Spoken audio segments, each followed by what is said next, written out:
This is Aaron with Skin Graphics, and on this segment of Skin Flix, tonight we're going to be talking about some needle making. The reason I want to talk about this is because when it comes down to it, the last thing between you and the artist that's working on you are the needles they're using. At Skin Graphics, we make sure that all the artists know how to make their own needles. All of our artists take the time to make their own needles, and it'll give you a little bit more insight as to somewhat of where the minimum charge comes in when you walk into a professional studio, because we spend several hours a week putting these needles together. We buy them in a loose quantity. As you can see here, I've got some loose here.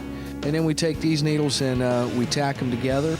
Depending on what we're doing, we group them either with a grouping jig and tighten them for liners, or they're left round and loose for shaders, or they're weaved to make mag needles. Then we place them on the bars, and I've got some here that are good examples of needles, and I've got some here that are bad examples of needles. And just wanted to tell you a little bit about it so that you can see a little bit more what goes into your tattoo when you come in and have a seat for the first time. This is a good example of a 15 mag. This is primarily used for packing color, depending on how they're made. I use 15 mags for packing color, and I use 13 mags for black and gray shading. There is a difference, and the needles that you see, there's a difference in the way they're made, the types that we use for different things. These in particular are a short taper. They're much better for packing in the color. They punch a larger hole, and the color tends to bleed out underneath the skin, causing it to spread, giving you a much fuller color under the skin.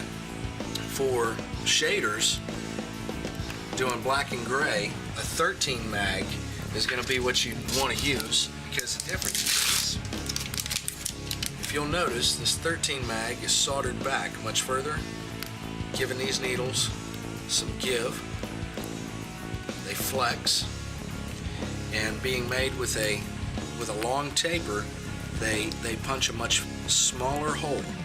Now, to give you an idea of how small these needles are, so what you're looking at is 13 of them grouped together, and you can't actually see the tips without a jeweler's eye loupe. On the 15 mag used for packing color, they're soldered up much higher, making the needles much stiffer so they don't give.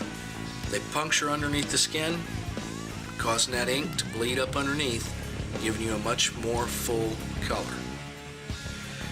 These right here are liner needles. This is a 3-needle liner used for fine detail, very small work. This is a 5-needle, which is probably the most commonly used. Gives you a nice, crisp, bold line. And for something a little bit more bold, a 7-needle liner. And these were created by taking 7 needles, and they're grouped together loosely. They're tacked at the end. And we use something like a drill gauge. The needles are pushed down into this hole, and they're pulled much tighter, and then they're soldered from the bottom up. Now, of course, when we get done making these, they're just like this. They're loose.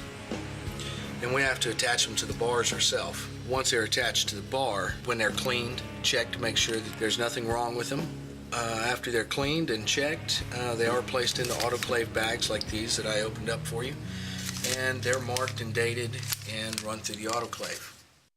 We will be right back with some more Fuel TV.